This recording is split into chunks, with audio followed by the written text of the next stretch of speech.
اس کو کہانی سنائی اور کہا کہ عقل مند بھائیوں اور دوستوں سے بڑھ کر کسی اور کو اہمیت نہیں دیتا، دوست ہی خیر خواہ اور بھلائی میں معاون و مددگار ہوتے ہیں، مصائب و تکالیف کے وقت وہی خیر خواہی کرتے ہیں۔ اس کی مثال متوقع نامی کبوتر ہے، چوہا ہے، ہرن ہے اور کوا ہے۔ یعنی یہ اس نے کردار بتائے ہیں بنیادی چار کہ یہ ان کی کہانی ہے۔ تو وہ بادشاہ بیدبا وہ پوچھتا ہے جی وہ کیا ہے، تو وہ آگے پھر واقعہ بیان کرتا ہے۔ وہ کہتا ہے سکام جین نامی ایک علاقہ تھا اور یہ اس سرزمین کا یہ واقعہ ہے، اور نام یعنی اس نے وہ فرضی رکھا۔ ہو سکتا ہے اس زمانے میں کہیں دور دراز کوئی مقام ہو، جیسے ہم سنتے ہیں کوکاف میں فلاں ہوا تھا، پریاں رہتی تھیں وغیرہ۔ تو وہاں پر ودرہر نامی ایک جگہ تھی اور ادھر اکثر جو ہے وہ شکاری آ کر شکار کیا کرتے تھے۔ چنانچہ سب سے پہلے وہ یہ بتاتا ہے کہ ایک کوے کا ایک پیڑ کے اوپر گھونسلہ تھا، درخت کے اوپر گھونسلہ تھا، اور وہ درخت جو ہے بڑا گھنا تھا، بڑے پتے تھے اس کے، سرسبز و شاداب تھا۔ ایک دن وہ بیٹھا ہوا تھا، اس نے دیکھا کہ ایک شکاری آتا ہے وہاں پر، اور اس نے اپنا جال نیچے بچھانا شروع کر دیا، اور وہ شکل سے ہی بڑا بد لحاظ اور بدصورت بد اخلاق نظر آتا تھا۔ ایک چیز میں آپ کو بتا دوں کہ جو ظلم کرنے والے لوگ ہوتے ہیں، اگر آپ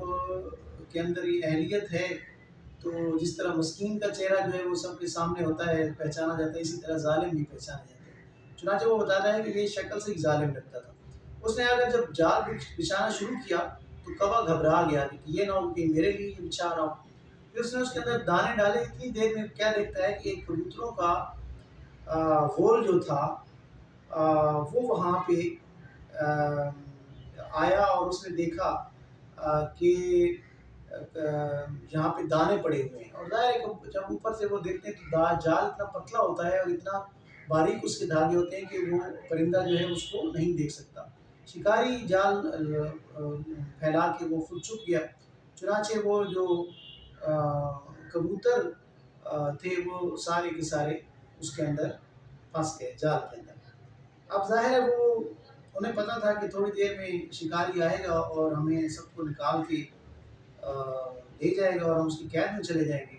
چنانچہ جو متوقع تھا اس نے انہیں ایک وہ چونکہ دانا بھی تھا تو وہ اسے کہتا ہے کہ بھئی آپ اس طرح کرو کہ سارے پھڑپھڑاؤ اور پر ایک ہی اس میں اڑان میں ہم اس کو جال کو اوپر لے جاتے ہیں، پھر فیصلہ کرتے ہیں کہ کیا کرنا چاہیے۔ چنانچہ وہ یکمشت جو ہے وہ سارے کے سارے اڑے اور جال سمیت وہ ہوا میں چلے گئے۔ اب جناب یہ